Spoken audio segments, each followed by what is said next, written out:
Nous avons convoqué aujourd'hui la presse pour manifester notre indignation par rapport à tout ce qui est en train de se passer dans ce pays depuis l'adoption de la loi sur le parrainage, qui est une loi scélérate qui va à l'encontre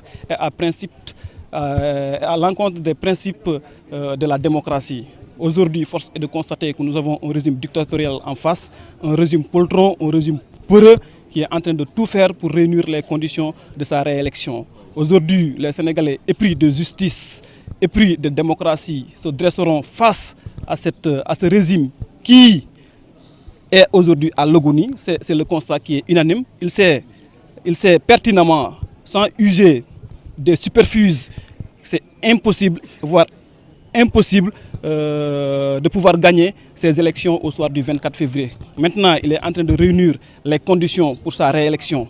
Aujourd'hui, les étudiants, la force de lutte des étudiants de l'opposition, qui est au mouvement affilié au mouvement des jeunes, qui sont les fers de lance des différents partis politiques, nous nous dresserons face à cette dictature.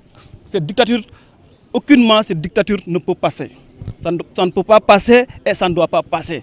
C'est la raison pour laquelle nous allons imposer à ce régime dictatorial de mettre les conditions et de remettre cette loi sur le parrainage sur la table, que nous puissions discuter là-dessus et prendre un nouvel élan pour pouvoir organiser les élections dans les conditions les meilleures. Parce qu'aujourd'hui, quel que soit Alpha, deux candidats sont en train de s'agiter de gauche à droite parce que leurs candidatures ont été validées. Mais si nous allons aux élections dans ces conditions-là, c'est 200% favorable au régime sur place. Il va gagner ces élections-là. Raison pour laquelle nous, on va créer des conditions de chaos, des conditions d'instabilité pour imposer à ce régime-là de respecter les normes démocratiques. Parce qu'il y a des choses, il faut oser le dire, il y a des choses, c'est de la lâcheté intellectuelle en quelque sorte. En 2012, si Wade véritablement, il tenait véritablement au pouvoir, aujourd'hui, il n'y aurait pas alternance dans ce pays-là. Mais Wade, c'est un président élégant, c'est un président gentleman qui a pu organiser les conditions, qui a pu offrir aux opposants les conditions les meilleures pour une élection démocratique. En 2011, c'est Macky lui-même qui fustisait le ministre de l'Intérieur de l'époque, M. Ousmane Ngom. Abdoulaye Wade, étant un président gentleman, étant un président démocratique, a pu élire un président, a pu nommer un ministre neutre qui a su organiser ces élections-là et il a perdu. Et démocratiquement, il a cédé le pouvoir. Mais pourquoi Macky Sall, un président qui est né au lendemain des indépendances, un président qui répond à dont nous partageons la même époque, il ne doit pas être une exception. Il ne doit pas être une exception, raison pour laquelle nous allons l'imposer. Je dis bien, nous allons imposer à Macky Sall d'organiser les conditions les meilleures pour des élections libres, transparentes et démocratiques. À cela s'ajoute, nous condamnons fermement les attaques de la permanence des khalifistes. Nos camarades khalifistes ont été traqués jusqu'à chez eux, jusque dans leur permanence. Et un de nos leurs ont été interpellés. Aujourd'hui, il est en mandat de dépôt. Nous lui dirons tout simplement, frère, tiens bon. Frère, tiens bon, nous viendrons te chercher. Nous sommes en train de mûrir des stratégies pour pouvoir venir te chercher et nous allons venir te chercher. Tu ne vas pas faire une semaine en prison. Croyez-moi, il ne va pas faire une semaine en prison. Nous allons user de tous les moyens qui sont à notre disposition pour pouvoir imposer à ce régime-là de le laisser tout tranquille. Aujourd'hui, si il compte nous mettre en prison pour pouvoir s'accrocher à un deuxième mandat, qu'il ouvre toutes les portes de la prison, car tous les étudiants, voire tous les jeunes, seront interceptés. Parce que ce combat-là, ce n'est pas un combat de réunion ou bien de conférence de presse. Nous avons dit ça à nos leaders. Il n'est plus l'heure à des points de presse ou bien à nous, aujourd'hui, c'est notre dernier point de presse. Hein. C'est notre dernier point de presse. Il ne s'agira plus de faire des points de presse, il ne s'agira plus de faire des conférences de presse, il ne s'agira plus de faire des réunions. Mais c'est le combat aujourd'hui, c'est le combat de la rue. Nous allons descendre sur la rue et nous allons imposer à Macky Sall que la volonté du peuple, c'est d'organiser des conditions, des élections libres, transparentes et démocratiques.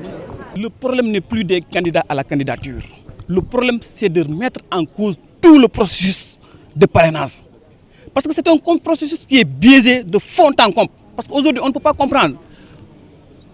En voulant aller à des jeux, normalement, il doit y avoir deux protagonistes. Celui qui organise ces jeux et l'autre camp qui voudrait acquérir les conditions de ce jeu-là. Mais il faudrait au préalable que les règles du jeu soient acceptées par tout le monde. Aujourd'hui, force est de constater que les règles du jeu ne sont pas acceptées par tout le monde. Les règles du jeu sont acceptées par le camp du pouvoir qui organise ces jeux et l'opposition qui refute toutes ces conditions de jeu. Aujourd'hui, au lendemain des élections, il faut tous attendre. Ce pays sera instable. Au cas où Macky Sall gagne ces élections, ce pays sera instable. Et nous n'avons pas intérêt à ce que ce pays soit instable. Parce que nous sommes des Sénégalais dignes, nous sommes des citoyens modèles, nous sommes des citoyens républicains. On voudrait qu'au lendemain des élections, que le Sénégalais lambda puisse vaguer facilement à ses occupations. Pour cela, il faudra que le président lui-même nous rassure. Il faudra que le président lui-même nous mette dans les conditions de pouvoir accepter le verdict de ces urnes-là. Donc c'est à lui de mettre dans les conditions. Il faudra qu'il soit gentleman. Il faudra qu'il soit... Moi je pense qu'il y a amalgame en ce sens. Et cet amalgame-là, je pense bien que c'est favorisé par une partie de la presse. Parce qu'aujourd'hui, le combat que nous sommes en train de mener, ce n'est pas un combat de politiciens. C'est un combat de principe, un combat du peuple sénégalais. Parce que ce sont les fondements de la démocratie que ce régime est en train de fouler aux pieds.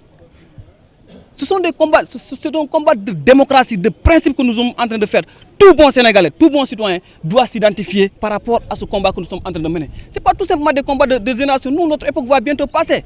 Et nous avons l'obligation morale de léguer à notre génération les règles démocratiques qui fondent véritablement le soubassement de ce pays. Il n'est jamais trop tard.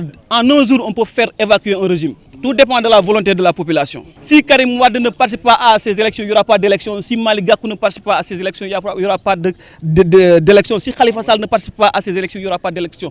Nous disons que tous les 27 candidats devront être candidats à ces élections présidentielles du 24 février 2012. Parce que nous refutons de bout en comble le processus, la loi sur le parrainage en elle-même. C'est cela que nous fustigeons. Parce que c'est une loi qui est scélérate, c'est une loi sélective qui va à l'encontre des valeurs républicaines de notre État.